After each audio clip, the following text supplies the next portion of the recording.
हरियाणा की सबसे बड़ी राजनीतिक साजिश का पर्दाफाश। हरियाणा के जनप्रिय नेता ओम प्रकाश चौटाला के खिलाफ कैसे रचा गया षड्यंत्र का जाल, कैसे चली गई राजनीति की गंदी चाल, स्वार्थ के मोहरों से झूठ की शह पर कैसे दी गई सच को मात, इस खेल में किस किस का था हाथ। षड्यंत्र के खेल की पहली कड़ी करण दलाल। हुड्डा का करीबी रिश्तेदार हुड्डा के इशारे पर, करण दलाल के उकसाने पर आईएएस ऑफिसर संजीव कुमार सन 2003 में जेबीटी लिस्ट का मुद्दा लेकर पहुंचे सुप्रीम कोर्ट।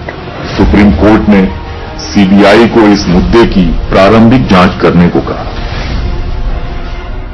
सीएम ने रची जेबीटी केस की साजिश, सीबीआई के साथ मिलकर रची गई है साजिश।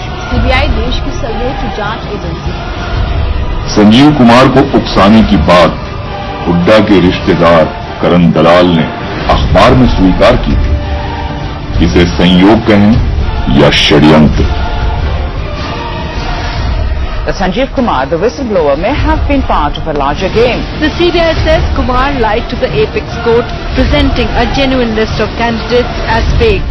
The CBI also plans to charge him in 3 other cases, one of them for illegal assets worth 5.5 crore rupees.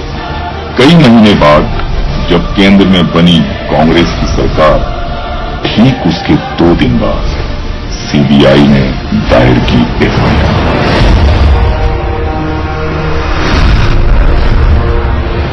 फिर होने लगा सत्ता का दुरुपयोग। जिस केस की सुनवाई चंडीगढ़ में होनी चाहिए थी, उसे दिल्ली में दर्ज किया गया।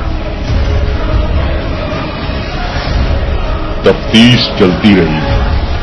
राजनीति की शतरंज पर मोहरे घुमाने वाले हाथ खुफिया तरीके से काम करते रहे। भूपेंद्र सिंह हुड्डा के हरियाणा के मुख्यमंत्री बनते ही और सीएम ने रची जेबीटी केस की साजिश, सीबीआई के साथ मिलकर रची गई है साजिश। 1 महीने बाद जनप्रिय नेता ओम प्रकाश चौटाला पर किया गया पहला कानूनी हमला। और फिर सच के इर्द गिर्द कसा जाने लगा साजिश का शिकंजा। अब ये भी संयोग था या षड्यंत्र कि सीबीआई अदालत में कई जजों ने जिस केस से किया किनारा, उस केस को हाथ का आशीर्वाद पाकर एक जज विनोद कुमार ने लिया अपने हाथ। जज कुमार ने एक केस की आड़ में पूरे किए 2 काम। हुड्डा से पाया इनाम,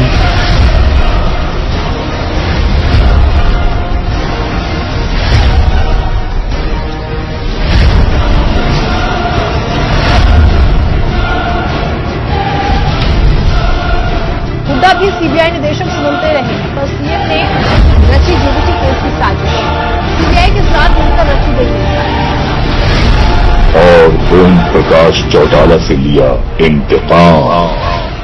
इंतकाम 1992 के उस एचसीएस इंटरव्यू में पिछड़ जाने का, जिसमें विनोद कुमार को 100 में से सिर्फ 26 अंक मिले थे। उस इंटरव्यू में ओम प्रकाश चौटाला की सरकार द्वारा निर्वाचित बोर्ड मेंबर शेर सिंह बरछामी और उदाराम शामिल थे। 19 साल बाद ओम प्रकाश चौटाला, शेर सिंह बरछामी और उदाराम के दामाद विद्याधर उसी विनोद कुमार की अदालत के कटहरे में खड़े थे। इंसाफ पर इंतकाम शायद हावी नहीं होता, मगर भूपेंद्र सिंह हुड्डा की शातिर सोच और केंद्र सरकार की दामाद परस्ती ने कानून की आंखों को लालच के हाथों से ढक दिया।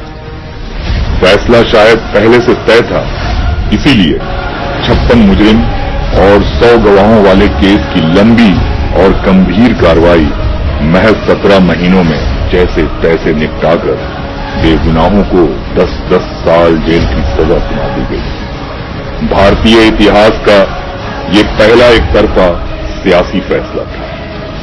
सियासी फैसला इसलिए क्योंकि इस केस में न तो पैसों का कोई लेन देन हुआ, न उन 3000 बहाल शिक्षकों में कोई भी चौटाला परिवार का करीबी हुड्डा भी सीबीआई निदेशक सुनते रहे हैं, पर सीएम ने रची जेबीटी केस की साजिश। सीबीआई के साथ मिलकर रची गई है साजिश। एक अंग्रेजी अखबार ने पड़ताल की सीबीआई निदेशक से मिलने वाले लोगों की मई 2013 तक के आंकड़ों की, और उसमें 2 बार मुलाकात का जिक्र हुआ है मुख्यमंत्री हुड्डा। लेकिन एक सोची समझी साजिश के तहत चौधरी देवीलाल की राजनीतिक विरासत के रोशन सितारे अजय चौटाला का नाम भी उस मामले में दागदार कर दिया गया, जिससे उनका कोई लेना देना नहीं था। ये साजिश थी हरियाणा की जनता से उनका जननायक छीनने की। ये साजिश थी हरियाणा की उपजाऊ जमीन पर कब्जा जमाने की। इस तरह भूपेंद्र सिंह हुड्डा ने राजनीतिक षड्यंत्र की बिसात की सारी छोटी बड़ी गोटियों को इस्तेमाल करके हरियाणा को अपनी सल्तनत बनाने का नंबर 1 लालच पूरा तो कर लिया, लेकिन जनता और जनता की अदालत का फैसला आना अभी बाकी है, और जनता का फैसला कभी झूठ और झूठे के हक में नहीं होता, और झूठ और झूठे का हो चुका है पर्दाफाश।